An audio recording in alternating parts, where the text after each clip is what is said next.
Hola, buenos días, profe, o buenas tardes o buenas noches a la hora que lo esté escuchando. Bueno, eh, yo elegí el texto de Esteban Crot de las 5 ideas falsas sobre la cultura. Bueno, eh, este texto arranca con una introducción sobre diciéndonos que la cultura es lo que nos distingue de las demás especies y también que la cultura humana son tan antiguas como los diferentes grupos humanos. También nos dice que el análisis científico de la cultura tiene apenas un siglo y que entre los antropólogos, entre los especialistas, hay todavía muchos desacuerdos sobre muchas cuestiones y entre los no especialistas también hay muchas ideas falsas. Bueno, en este texto nos va a nombrar 5 ideas falsas y nos las explica. Bueno, la primera idea falsa que da el autor es: se puede o no tener cultura.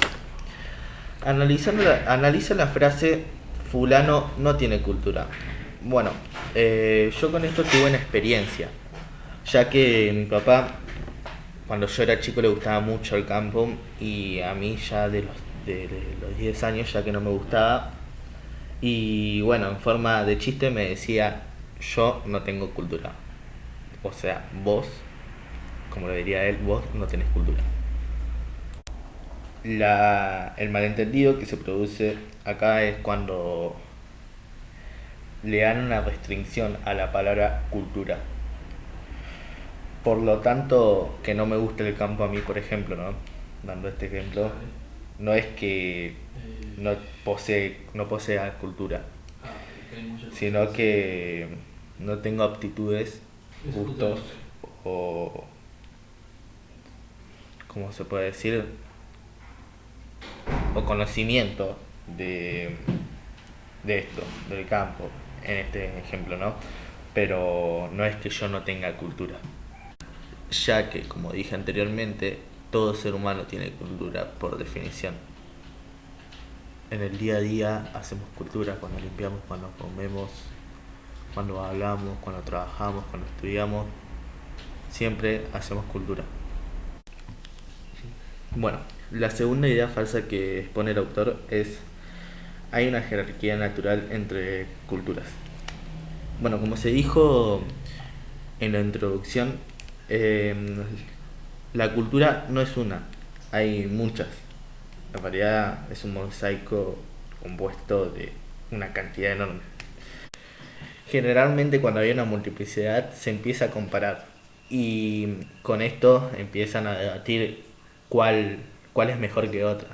El ejemplo que da el autor es que en México, a lo largo del medio del milenio, se ha difundido la idea de que las culturas extranjeras eh, son más valiosas que la cultura más americana. Y algunos europeos pensaban que la cultura griega y romana, la cultura clásica, era pensaban lo mismo que los mexicanos con las culturas extranjeras, que eran mejores, más valiosas.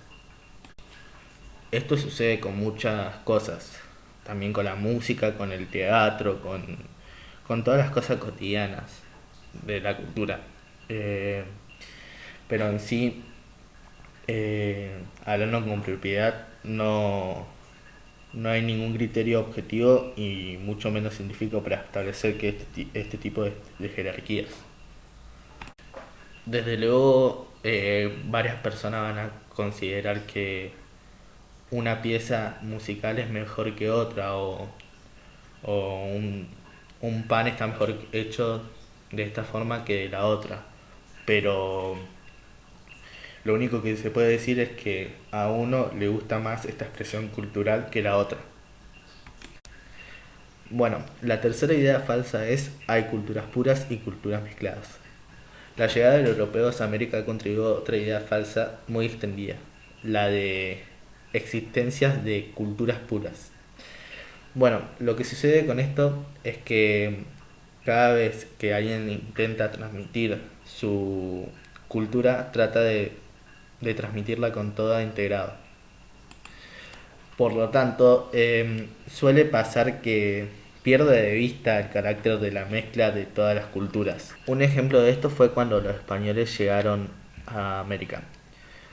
Eh, Daban como su cultura totalmente pura, pero no, tenían influencias árabes. Asimismo, las influencias no son cosas del pasado únicamente, reaparecen solo en un momento como artefactos inventados en otras culturas. Ejemplo, la televisión. La cuarta idea falsa es que los recintos propios de la cultura son los museos, los teatros y las bibliotecas. Por lo general, la educación escolar nos da esta idea como que los museos, los teatros y las bibliotecas sean el hogar de las culturas. Y es un pequeño porcentaje de la población nomás la que puede acudir a estas. De la mano de este pensamiento también va que la cultura es algo consagrado, algo que se opina, solo debe ser admirado, que, que está ahí y que no se toca ya, que no se tiene que tocar porque puede ser daña a la cultura. Esta manera de ver la cultura está bastante confundida, ya que las culturas, todas las culturas y sus manifestaciones son algo vivo, algo que surge y se transforma sin cesar, siempre se está modificando. En la historia constantemente todas las áreas de la cultura se han modificado. Para un ejemplo de esto, Beethoven, en el texto muestra que Beethoven era como, hasta lo consideraban como un traidor por hacer la música que hacía. La importancia de los museos, de las bibliotecas, de los teatros es innegable, la verdad. Pero son solo algunos de los hogares de la cultura. Lo importante es destacar, o sea, algo que dice, una frase que da el texto que es muy, pero muy, que me marcó bastante, es que dice que la cultura es más amplia y más rica de lo que se puede reunir, coleccionar o exhibir. La quinta y última idea falsa es que la existencia de la cultura depende del Estado. El gobierno da subsidios para museos, teatros, bibliotecas, educación escolar. Pero como vimos en el punto anterior, estos no son los únicos hogares de la cultura, hay muchísimos más. También en esta parte del texto toca las fronteras nacionales que proponen límites territoriales, pero o sea, no son fronteras culturales. Desde luego existen diferencias culturales y en consecuencia límites culturales entre culturas. Pero muchas culturas son parecidas, como la uruguaya, la argentina, y tienen límites territoriales.